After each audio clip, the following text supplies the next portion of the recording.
Hey YouTube, so I wanted to do a real topic for you all about something that I don't really talk about a lot on my channel.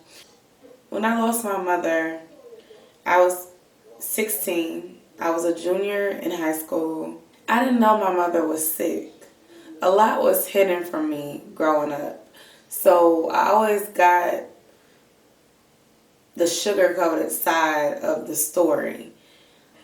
When she went to the hospital, I didn't know that I would be saying goodbye. When she went to the hospital, I wasn't even at home. A neighbor of mine actually called me and was like, I think I just saw your mom go away in the ambulance. And I was actually at my best friend Akira's house. So her mother rushed me home and my apartment was vacant because I had no idea where she was. I called my dad because I lived with my mom at the time. I was like, Mom is at the hospital and I don't know where she is. I don't know how to find her. I'm worried. And my mom ended up calling me a couple hours later and she's like, I'm fine. She didn't sound like herself, but she didn't sound like she was about to die either.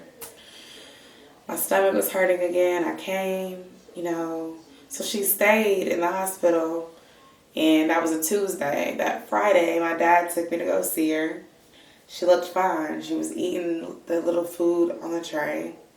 We prayed together. She looked like she was doing better. And I got this call after church. I was eating out. We were at Golden Corral. I got this call from the hospital. And they weren't supposed to call me because I'm a minor. But they called me. Like, that hospital was just so fucked up in so many ways. But they called me and they were like, is this Miss Heard? And I'm like, yes, I guess I'm Mrs. Heard. How can I help you? They were like, well, your situation with Wanda Heard has changed, so we need you to get here as soon as possible. So I'm just like, okay, the situation changed. She must need surgery or something and need an adult there to okay it. So I tell my dad, and my dad, we stop at the house. My godmom is my mother's best friend. Calls me and she was like saying weird things. I just knew that something was off because she was saying that my mother felt cold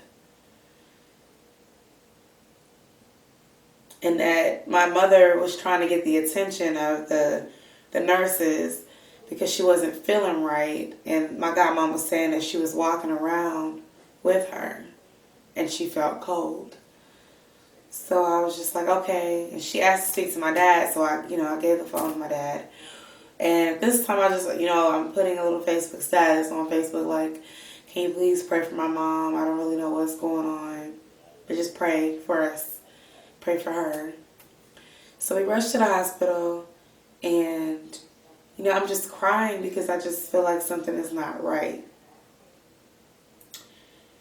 My dad said, let's just see.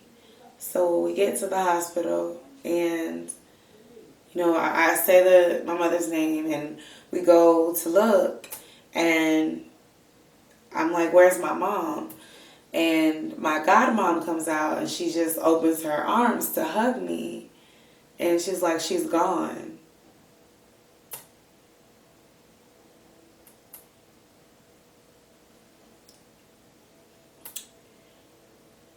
And I'm just like, gone? Like, what do you mean gone? And she just hugs me and I just start crying. So we go into this room. It's me and my dad. We go into this room and I try to call my older sister to tell her to come to the hospital. We wait for my sister to get there. I asked to see her while we're waiting. I go when my mom is laying there and she's gone. The room has this weird smell.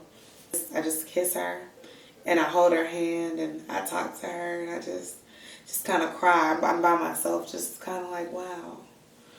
And I'm just thinking about all the little stupid arguments that we had and how I can't ask her anything, how I can't, like, it was just a lot of thoughts. You lose someone. You lose someone that you lived with. When you lose someone that raised you or someone that you see every day, it's hard. It's extremely hard. Coping with it. Coping with mourning, like, I really kept myself busy. My friends, they were everything because my whole life changed. I just remember not caring about much of anything. Like, it was numbing. That night when I got home from the hospital, after the nurses sat there and couldn't get their fucking story together, that's what pissed me off the most, is the helpless feeling that I felt. Not only did I not get to say goodbye to my mom, but you all did some shit in this room.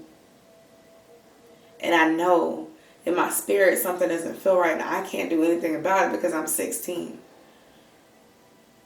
I'm a minor. My sister's situation is fucked up. She can't do anything about it. My dad is technically not her husband anymore, so he can't do anything about it. So instead, my sister, myself, we were just left with the pieces. My thoughts were, she's not going to see me graduate. She's not going to see me go to college. She's not going to be there when I get married. She's not going to be there for my first child. She's not. It's not fair. Why? Why did this happen to me? And it's okay to feel that way. That's what I'm here to tell you.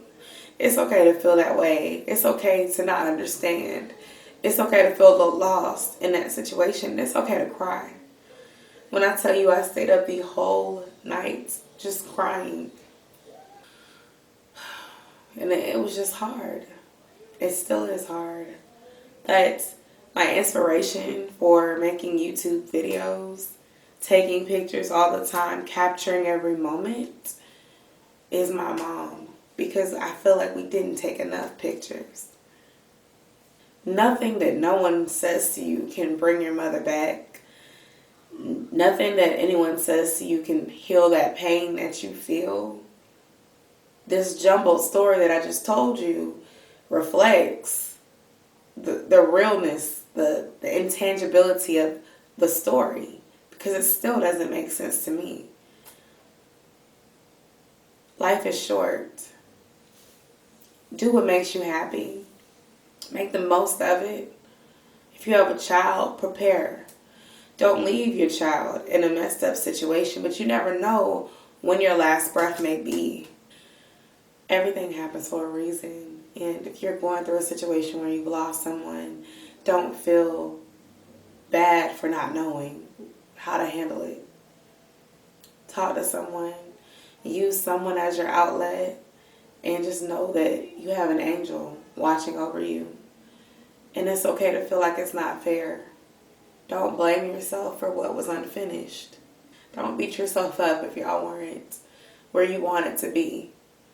But just take it as a learning lesson to be more forgiving, to be more honest, more open, more willing to compromise. Because life, it is so short.